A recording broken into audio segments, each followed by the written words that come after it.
मैं सरकार मैं नहीं बचा पाया। मैं मुख्यमंत्री था, मैं तो सरकार बचा देता, मैं भी सौदा कर लेता, पर मैं सौदे की सरकार नहीं चलाना चाहता था। मैं सौदा करके कुर्सी पर नहीं बैठना चाहता था। सब विधायक मेरे पास आते थे कि हमें इतना पैसा मिल गया, मैं तो मुख्यमंत्री था। मैंने कहा मैं सौदा नहीं करूंगा, आप खुश रहिए, जो करना है आप करिए, क्योंकि मध्य प्रदेश की पहचान सौदे से नहीं होनी चाहिए। सियासत की अपनी जुबां होती है यारो, जो लिखा हो इकरार तो इंकार ही समझना।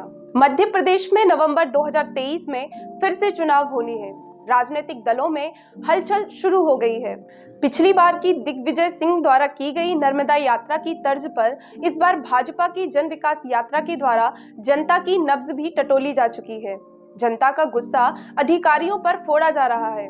लाडली बहनों को भी खासा लालच दिया जा रहा है। अब देखना होगा कि अगली बार जनता किसे अपना जनादेश देगी। क्या एक बार फिर किसी माहिर खिलाड़ी की तरह मुखिया शिवराज सिंह साम दाम दंड भेद के सहारे अपनी हुकूमत कायम कर पाएंगे, या फिर गरीबी, बेरोजगारी और महंगाई से जूझती जनता के आंसुओं को अपने दामन में समेटकर कमलनाथ छीनी गई सत्ता को दोबारा हासिल कर पाएंगे?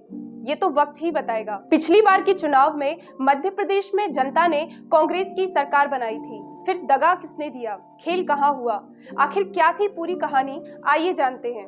मार्च 2020 में राज्य की विधानसभा से भारतीय राष्ट्रीय कांग्रेस पार्टी के 22 मौजूदा विधायकों के इस्तीफे के कारण भारत के मध्य प्रदेश राज्य में एक राजनीतिक संकट पैदा हो गया था। ये आखिरकार कमलनाथ सरकार के पतन और मध्य प्रदेश में चौथी बार शिवराज सिंह की सरकार के गठन का कारण बना। आइए आपको बताते हैं कि आखिर उस संकट की घड़ी में आखिर हुआ क्या था। नवंबर 2018 में मध्य प्रदेश में विधानसभा के सभी निर्वाचन क्षेत्रों के लिए चुनाव हुए। इन चुनावों में भाजपा के खिलाफ लोगों में खासी नाराजगी देखने को मिल रही थी। चुनाव के नतीजे आए और किसी भी पार्टी को बहुमत नहीं मिला। कांग्रेस विधानसभा में सबसे बड़ी पार्टी बनकर सामने आई थी। कांग्रेस ने बसपा के 1 विधायक, सपा के 1 विधायक और 4 निर्दलीय विधायकों के सहयोग से सरकार बनाई और इस तरह कमलनाथ ने मध्य प्रदेश के मुख्यमंत्री पद की शपथ ली। घोड़ों की खरीद बिक्री का दौर शुरू हो चुका था। 5 मार्च 2020 को 10 विधायक यानी 6 कांग्रेस सदस्य, 2 बसपा से, 1 सपा से और 1 निर्दलीय दिल्ली के लिए रवाना हुए। इनमें से 6 विधायक तो शुरू में ही लौट गए। इसके बाद बाकी के 4 विधायक बेंगलुरु चले गए, जहां कांग्रेस विधायक हरदीप डांग ने पार्टी से इस्तीफा दे दिया। बचे 3 विधायक जल्द ही लौट आए और कांग्रेस के अन्य नेताओं द्वारा किए गए दावों का खंडन करने लगे कि वे इस खरीद फरोख्त का हिस्सा थे। इस घटना के ठीक 5 दिन बाद यानी 10 मार्च 2020 को कांग्रेस के एक वरिष्ठ नेता श्रीमंत ज्योतिरादित्य सिंधिया की आत्मा ने न जाने कैसे करवट ली कि वे अचानक पीएम मोदी और गृह मंत्री अमित शाह से मिलने पहुंच गए। बंद दरवाजों में हुई सियासी गुफ्तगू का असर ये निकला कि ज्योतिरादित्य सिंधिया ने लगभग 11:30 बजे ये कहते हुए कांग्रेस पार्टी से इस्तीफा दे दिया कि कांग्रेस के लिए काम करते समय उन्हें बहुत ग्लानि महसूस होती है।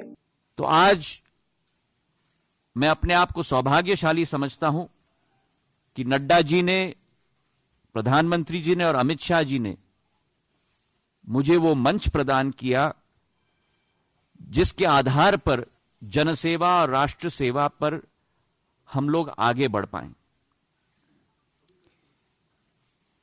देश के इतिहास में शायद कोई ऐसा जनादेश किसी भी सरकार को न मिला हो जो एक बार नहीं लेकिन 2 बार हमारे प्रधानमंत्री नरेंद्र मोदी जी को मिला है।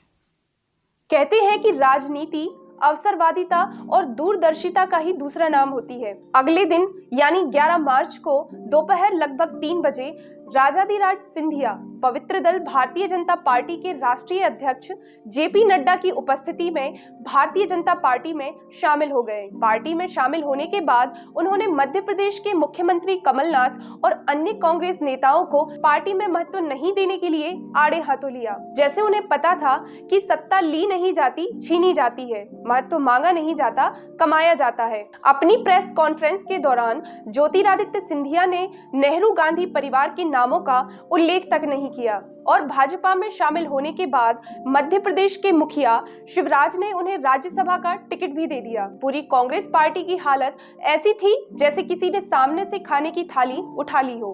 मध्य प्रदेश में फ्लोर टेस्ट के लिए दोनों पार्टियों यानी कांग्रेस और बीजेपी ने सुप्रीम कोर्ट का दरवाजा खटखटाया। 19 मार्च 2020 को सुप्रीम कोर्ट ने यह आदेश दिया कि मध्य प्रदेश विधानसभा में फ्लोर टेस्ट 20 मार्च 2020 की शाम 5 बजे तक किया जाना चाहिए। जब अपना ही सिक्का खोटा निकले तो फिर दोष किसे दिया जाए। लिहाजा 20 मार्च 2020 को दोपहर में एक प्रेस कॉन्फ्रेंस के बाद मुख्यमंत्री कमलनाथ की आंखों में आंसू भर आए और उन्होंने अपना इस्तीफा दे दिया। उसके बाद 21 मार्च 2020 को दिल्ली में भाजपा के राष्ट्रीय अध्यक्ष जेपी नड्डा की उपस्थिति में सभी 22 बागी पूर्व कांग्रेस विधायक भारतीय जनता पार्टी में शामिल होकर पवित्र हो गए।